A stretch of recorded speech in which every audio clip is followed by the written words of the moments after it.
Boses. Matagal ko na itong pinag-isipan. Sakaling bigkasin ko ang aking katha. May magtsatsaga bang makinig kaya sa akin? Mula sa mga litanyang mula sa damdamin at sariling pag-iisip. Baka siguro walang makinig sa akin.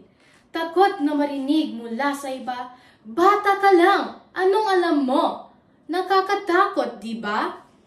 Pero tama nga sila. Hindi naman natin kailangang maduwag. Hindi natin kailangang manahimik lang sa mga pagkakataon na kailangan ng ating lipunan ng mga boses na magpapaunawa sa tunay nating kalagayan. Korido, marahil bago para sa ilang kabataan ang salitang ito. Boring at corny para sa mga estudyante, kaharap ay teknolohiyang tumatangkilik sa bagong anyo ng panitikan. Ang lalim ng mga salita, hindi ko maintindihan. Mga katagang maririnig sa kanila sa tuwing mababanggit ang akdang Ibong Adarna. Katulad nila, isa rin ako sa minsang pumanggit ng mga katagang yan. Minsan, tinanong ko na rin ang aking sarili. Ano bang sense kung pag-aralan at basahin ko yan? Magagamit ko ba yan kung kukuha ko ng kursong medisina? Oo, mababaw ang aking pagtingin sa akdang yan. Subalit, binago nito ang aking perspektibo at kamalayan bilang isang kabataang Pilipino. Kaya, masasabi kong oo, ang basahin at pag-aralan ang koridong Ibong Adarna ay mahalaga. Hindi lamang dahil bahagi ito ng ating asignatura, kundi masasalamin din sa akda ang pagpapamalas ng pagpapahalagang Pilipino na may ugnay sa kasalukuyang panahon. Binago niya ako. Binago nito ang aking paniniwala, pag-uugali, kinagawian. Mga perspektibo at kamalayang hindi ako sanay. Simple kong isipin ang pagiging mapagkumbaba, pagpapahalaga sa pamilya o sa magulang. Minsan pa nga'y mahirap para sa atin ang magpakita ng paggalang sa kapwa, pagiging matulungin at pagiging makadiyos. Hindi na ako magdududa. Ang mga nabanggit na pagpapahalagang Pilipino mula sa aspekto ng mabuting pag-uugali ay may ugnay sa kasalukuyang panahon.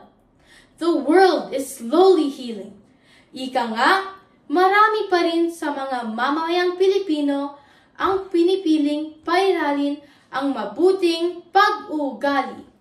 Kailangan natin ng boses, yung marinig pati ng mga bingi. Pagbabagong makikita kahit ng mga bulag. Puso na mararamdaman kahit ng mga manhid. Hindi mo naman kailangang isaulo ang bawat linya at titik sa akda. Hindi mo rin kailangan isa-isahin ang talinghagang nasasalamin sa bawat pahina. Pagsa sa buhay. Pero hindi ito sa mga karakter magmumula at lalong hindi ito sa mga guro natin makukuha. Proud ako bilang isang Lasallianong mag-aral. Tama sila. Bahagi na ang mahirapang intindihin ang matatalinghagang salita. Subalit, mas mahirap pala ang magsabuhay ng konsepto ng isang akda. Saan ko hahanapin ang kahulugan? Kailangan ko bang alam ang detalyadong pagkakakilanlan ng mga tauhan upang masabing, oo, naisabuhay ko yan. Kaya ako bilang isang kabataan sa bagong henerasyon, hinihikayat kita. Subukan mong tularan ang mabuting pag-uugali ni Don Juan. Malay mo, maging prinsipe ka. Walang mawawala kung paiiralin mo ang pagiging matulungin, mapagmahal na kapatid mapagpakumbaba, pagiging makadiyos, at pagpapakita ng kabutihan sa kapwa. Tandaan mo, hindi yan ikawawala ng pagiging cool mo. Ako, ikaw, tayong mga kabataan ay hindi lamang basta kabataan ng lipunang ito. Sila, siya, at sina ay kapwa pananagutan mo.